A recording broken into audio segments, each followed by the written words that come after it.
아이고. 네, 이번 시간에 할 거는 이제 인도의 하이라이트입니다. 무굴 제국으로 들어갑니다.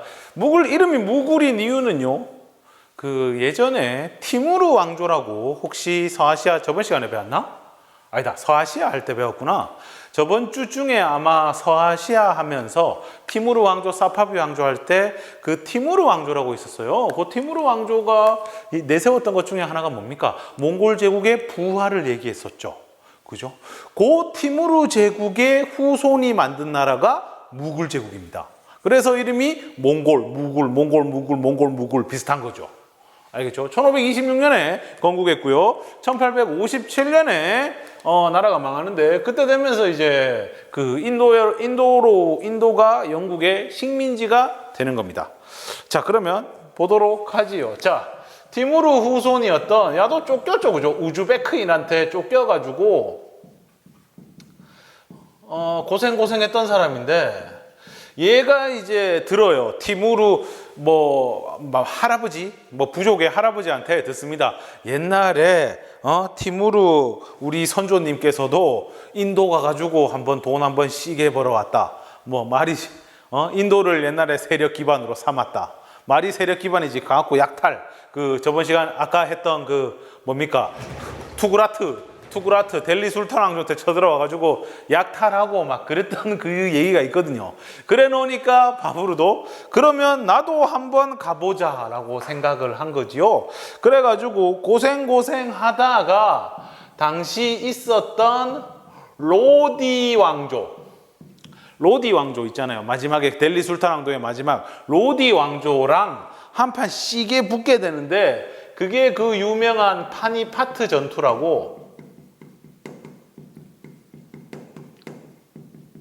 파니파트 전투라고 여기에서 이제 로디 왕조랑 싸워가지고 요 싸움에서 로디 왕조가 이 바부르보다 10배 이상 많았어요. 바부르 군사는 그때 12,000이었고 로디 왕조는 12만 정도가 됐는데 그때 당시에 워낙 이 바부르가 군사적 재능도 뛰어나고 특히 이 대포를 자유자재로 다루면서 3시간 만에 이 10만이 넘는 로디 왕조의 군대를 그냥 막 털어버립니다.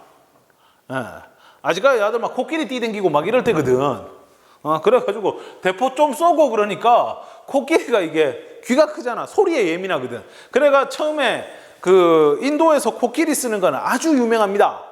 옛날부터 해가지고 알렉산드로스 대왕 때도 알렉산드로스 대왕이 코끼리 때문에 애를 많이 먹고 나중에 로마 제국하고 붙을 때도 이 로마 제국이 코끼리 그때 인도 때문은 아닌데 이 서아시아 애들하고 붙으면서 코끼리 때문에 고생하거든요.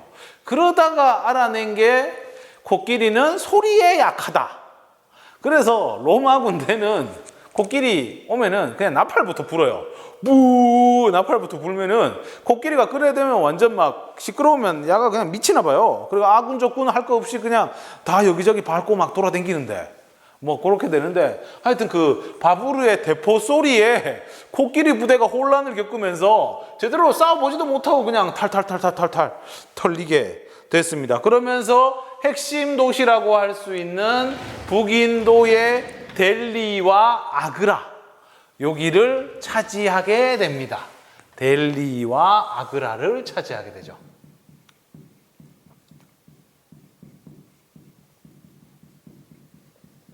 그러면서 무굴 제국이 건국되었다 하는 거죠. 델리, 아그라. 그러면서 이제 북인도를 차지하게 된 거죠. 네, 그런데 얘가 아들에 대한 그게 강했어요. 그래가 요 아들이 후마윤이라고 얘가 좀 많이 아팠나 봐요. 많이 아파가지고 이렇게 간호를 하다가 신에게 기도를 합니다. 제발 얘만 좀 낫게 해주신다면 날 데려가도 좋다라고 했더니 신이 그 소식을 들었는지 진짜 바부르를 데리고 갔어요. 그래가지고 40대 나이로 해가지고 47인가? 그때 하여튼 바부르가 1530년에 죽고 그 뒤에 후마윤이라는 애가 왕자리를 차지를 하는데 이때는 좀 뭐 북인도 차지한 지도 얼마 안 됐고 이래가지고 되게 혼란스러울 때예요. 각 지방의 반란 때문에 고생을 하다가 고생을 합니다. 예, 그러다가 결국에는 이제 뭐 어느 정도 좀 정리 좀 될라 했더니만 이 사람은 또 도서관에서 발을 헛디뎌 가지고 사망했다고 합니다. 뭐 그렇다고 하고요. 요 후마윤의 아들이 누구냐 하면은 아크바르라고. 뒤에 대제를 붙이기도 합니다. 대제라는 거는 그만큼 이 사람의 업적이 어떻다? 많다하는 얘기죠. 1556년부터 1605년까지 대략 한 50년 동안 왕자리에 있었던 사람인데 아크바르 대제로 말할 것 같으면요. 영토 확장합니다. 영토 확장.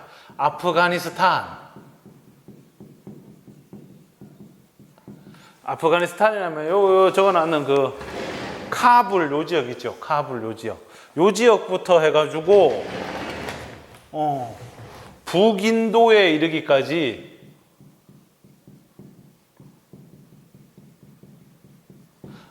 차지를 하게 되는 거죠. 뭐 타고났어요. 요 바브르부터 해가지고요. 얘들은 뭐 전쟁에 있어가지고는 타고난 것 같아요. 특히 이제 바브르 같은 경우에는 병사들로부터 막 신임이 엄청나거든요. 얘가 뭐 눈 많이 왔고 이러면요. 자기가 말에서 내려가지고 병사들하고 같이 눈 치우고 막 그랬던 사람이에요. 네, 엄청나죠. 네, 어쨌든 영토 확장을 막 이만큼 하고요.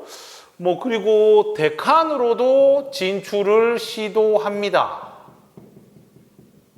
근데 뭐 데칸이 워낙 넓으니까 데칸, 그죠? 인도하면은 계속 나온 얘기가 이 데칸이죠. 중부 지역에 있는 요 데칸. 여기 차지하기도 좀 그렇고 막 그런 데인데 진출을 시도해서 일부에 진출을 합니다. 나중에 확실하게 진출하는 거는 그 뒤에 아우랑제부 때 요 데칸을 거의 전체를 차지하게 되는데 어쨌든 요 데칸으로 진출을 시도를 합니다. 근데 요거만 가지고 있다면요. 아크바르 가지고 대제라고 붙이지 않을 거예요. 왜냐하면 그 뒤에 아우랑제부 때 영토가 제일 넓거든. 무굴 제국의 영토가. 근데 여기에 더 나아가서 아크바르 대제는 행정제도를 정비합니다. 이런 게 사실 영토만 넓히는 애들은 별로 그렇게 좋은 평가 못 받습니다. 그러니까 이게 만사 TMI입니다. TMI인데 혹시나 어떻게 했나 궁금한 애들이 있을까 봐. 만사부다리 제도라고 해가지고 귀족을요 총 33등급으로 나눠요. 근데 이게 출신지로 이게 한번 받게 된다고 이게 고정되는 게 아니에요. 카스트에서는 고정이잖아요.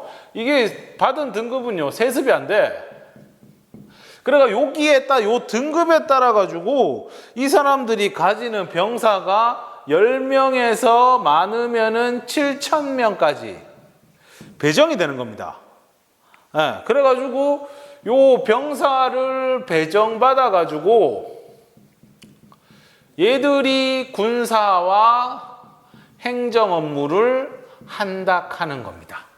근데 이 등급이라는 게 고정이 아니고 세습이 안 된다 그랬죠. 그러면 그 다음번에는 어떻게 되느냐? 이 얘들이 했던 공과 과, 잘한 거 못한 거를 따져가지고 다음 등급이 가려지고 그 등급에 따라 병사 수가 배정이 되고 얘들이 군사와 행정 업무를 담당했다 하는 이야기입니다.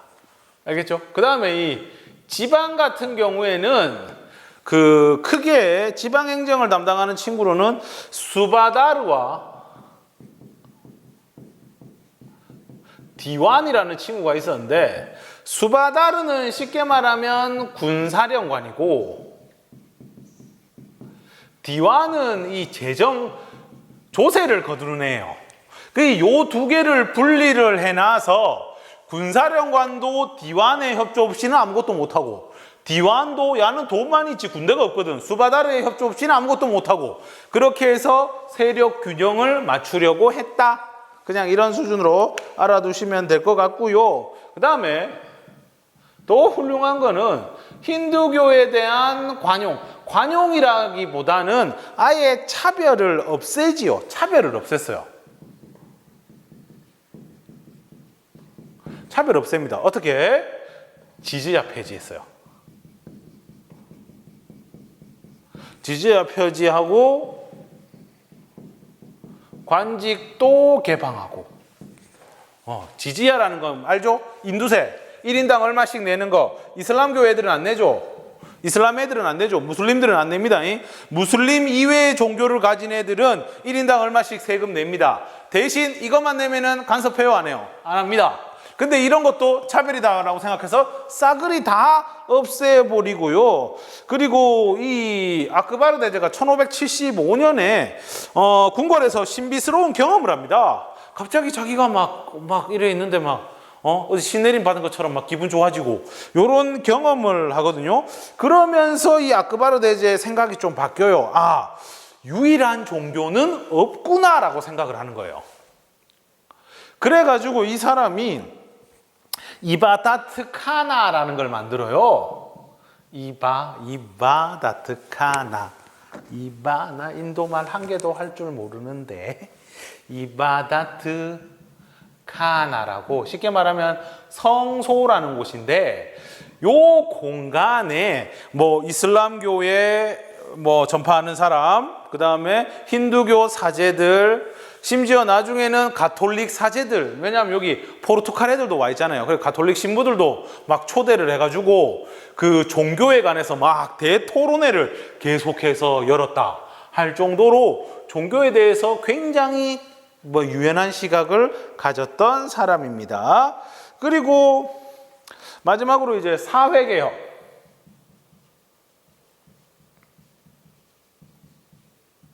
사회개혁을 벌이게 되는데 대표적인 게 사티라는 제도가 있어요. 지금도 인도에 이 제도가 한 번씩 나오는데, 사티라는 게 뭐냐면 자기 남편이 죽었으면은 부인을 같이 묻어주는 일종의 순장 제도입니다. 이거를 못하게 막았고요. 당연하지요. 그리고 재혼, 허용, 조혼, 금지. 일찍 결혼하는 거 금지했다. 그래서 여자는 14세가 넘어야 되고 남자는 16세가 넘어야 결혼할 수 있다. 이런 룰을 만들었던 사람입니다. 알겠지요? 예. 어쨌든 그렇게 됩니다. 자, 그 아크바르 대제 뒤에가 이제 자항기르라고. 이게 1605년부터 1627년까지. 그 뒤를 이은 게 샤자한이라고. 1627년부터 1658년까지. 샤자한은 조금 유명한 게 이 사람이 만든 게 굉장히 건축물을 이름난 거를 많이 남겼어요. 파란색으로 적을게요. 헷갈리니까. 대표적인 게 인도의 상징 같은 거죠. 네, 인도 역사 시작할 때 제일 먼저 했던 타지마할. 그 다음에 델리성. 이런 거 등등 해가지고 엄청나게 큰 사업을 많이 벌였습니다. 이 타지마할 같은 경우에는 이 사람의 부인이었던 이제 뭄타즈 마할이라고. 이 사람의 이제 무덤이죠. 이 사람의 무덤이에요. 이 사람의 무덤인데, 이 뭄타즈 마할이 39세 때 죽어요. 둘이 근데 금술이 되게 좋았나 봐요. 그래가지고 이 샤자한의 14번째 아기를 낳다가 죽거든요. 그래가지고 샤자한이 슬픔으로 이 뭉타즈 마할을 기리는 건축물을, 무덤을 만든 게 타지마할입니다. 대리석으로 만들었고요. 안에는 꽃처럼 보석이 쫙쫙쫙쫙 박혀 있어요. 페르시아 양식이라고 하는데 모르죠. 난 페르시아에 가본 적이 없으니까. 어쨌든 이거 만드는데 돈이 얼마 들었냐면 3천만 루피 정도가 들었다고 하는데, 당시 1년 예산이 3억 루피였어요. 물론 22년 동안 만들어가지고 만든 작품이 이 타지마할. 22년 동안 3천만 루피. 그 1년 예산의 10%를 사용해가지고 만든 겁니다. 그래서 되게 유명한데, 그 이후에 좀 고생을 많이 해요. 특히 이 이슬람 쪽에서 보면요, 야들은 이제 왕위 계승에 대한 그런 개념 자체가 없어요. 그래 놓으니까 늘상 싸움이 벌어지는 거야. 그 심지어 막 이런 적도 있었잖아요. 오스만 제국 같은 경우에는 야가 다음 칼리프다, 다음 술탄 칼리프다라고 정하면은 나머지 배다른 형제들을 싸그리 다 죽였다 하잖아요. 그거를 법으로 만들었다 하잖아요. 셀림 2세 때인가? 뭐 그때잖아. 뭐죠? 메흐메트 2세 때인가? 뭐 그렇잖아. 그런 것처럼 얘들은 이런 왕위 계승에 대한 개념 자체가 별로 없어요. 얘들도 결론은 이슬람이잖아. 그러니까 아버지고 아들이고 막 없어요. 아버지고 아들이고 이런 거 없어. 그래가지고 자한기르 때도 이 샤자한이 반란 일으켜가지고 나중에 무릎 꿇고 빌고 막 그래가지고 용서받고 막 하여튼 그랬거든요. 그 왕자리 차지하려면은 아버지고 아들이고 막 이런 거 다 없습니다. 그러다가 이 샤자한도 결국에 지가 저거 아버지의 대등거 맨치로 저거 넷째 아들인가 셋째 아들인가가 아우랑제브거든. 야에 의해 가지고 야가 반란을 일으켜가지고 이 샤자한 대신에 이제 왕을 하고 얘를 가둬요. 얘를 가둬가지고 아그라성이라는 곳에 이제 유폐를 하거든요. 그러니까 아그라성에서 이제 타지마할이 보여요. 이 창문으로 얘가 작게 보이거든. 그 맨날 그것만 쳐다보고 있었다 하잖아요. 자기 딸, 자기 그 사랑했던 부인을 생각하면서. 그러니까 이제 이런 그 뭡니까 내러티브가 엮이면서 이 타지마할이 더 슬프고 그런 분위기를 내는 거죠. 실제로 가보면 사람 엄청 많대요. 나중에 이따 PPT로 사진을 보여주겠지만. 어쨌든 그래요. 그래가 특히 이 아들이 아우랑제부가 되게 피도 눈물도 없는 사람이거든요. 그래가지고 나중에는 물도 끊어요. 수로를 막아. 그래가지고 자기 딸내미 하나 있는데 가가 옆에서 막 간호 계속 해주면서 막 그렇게 살았던, 좀 불쌍하게 살았던 분입니다. 예, 그렇게 불쌍하게 만든 사람이 누구냐면은 아우 랑제부죠. 이 아크바르 대제와 아우랑제부가 조금 비교가 됩니다. 이 사람은 1658년부터 해가지고 1707년까지 50년 가까이 했던 그 왕도 둘이 똑같이 50년 했네. 이때가 이제 최전성기라고 볼 수 있어요. 영토적으로 봤을 때입니다. 영토가 가장 넓습니다. 왜? 얘들이 데칸을 전부 차지하거든요. 알겠죠? 근데 아우랑제부의 정책이 다른 게 있다면, 아크바르 대제가 힌두교의 관용적인 정책을 폈다면 얘들은요, 아우랑제부는 이슬람 제일주의, 이슬람교가 최고다, 나머지는 인정할 수 없다, 이런 정책을 펼치는 거예요. 그래서 힌두교 사원을 폐지하고요, 그 다음에 지즈야를 부활시키고 세금도 찔끔 더 많이 내게 만들고 뭐 그런 식으로 힌두교도 애들을 차별을 한 거죠. 그리고 관리들도 이슬람 교도만 관리로 등용했고, 그리고 개종을 강요했죠. 이슬람교로 개종해라. 이거를 갖다가 사람들이 받아들이겠냐 이거지요. 당연히 안 받아들이지. 뭐가 일어나겠어요? 저항이 일어나겠죠. 저항. 그 저항이 대표적인 게 마라타 동맹이라고.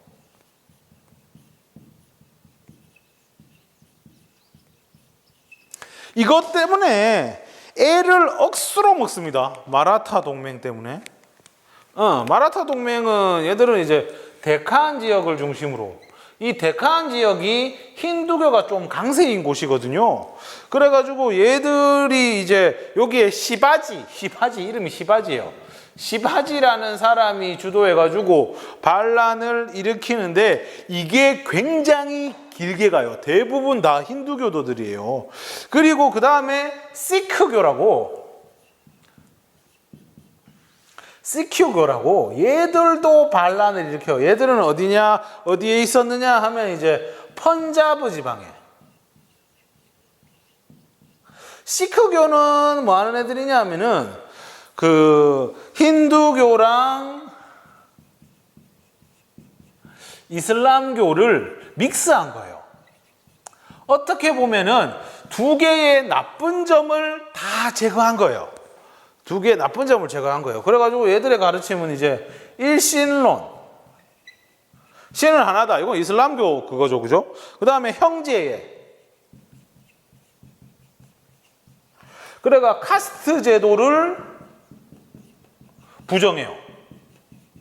차별, 신분 차별 안 된다 하면서 지금도 이제 있습니다. 근데 이 시크교 만든 사람이 이제 구루 나나크라고 유명한 사람인데 뭐 고 후계자였던 구루 테지 바하투르라는 사람을 1675년에 처형을 했어요. 쉽게 말하면 1675년에 이 교주를 갖다가 처형을 한 거예요. 그 교주의 이름이 바하두르라고.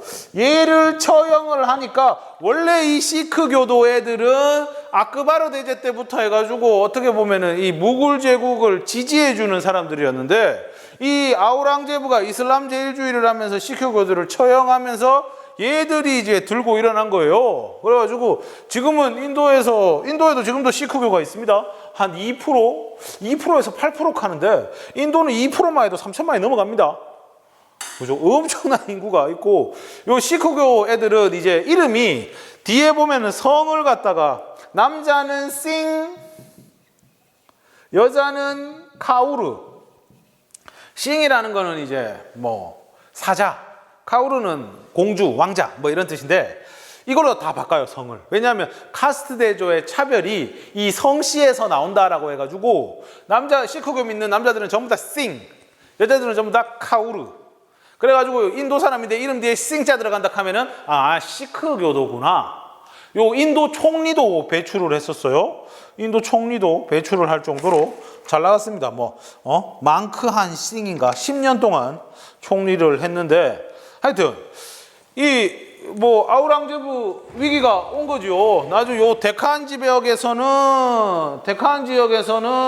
이 마라타 동맹. 여기 마라타. 나중에 이 마라타 동맹 때문에 애를 진짜 많이 먹습니다. 그 다음에 요 펀자브 지방에서는 시크교. 그래가지고 나중에 야들 진압한다고 돈은 다 깨지고요. 재정 파탄 나고요. 그리고 완전 짜그라들어요. 그러니까 나중에는 세금 무굴 제국의 나라가 혼란기에 접어드니까 세금 내는 데는 요 벵골밖에 없어. 나머지 애들은 세금도 안 내. 다 나라가 어지럽고 이래 되놓으니까. 그래가지고 굉장한 어려움을 겪게 되었고 결국 결론적으로 아우랑제부 시대 때 어떤 재정 파탄과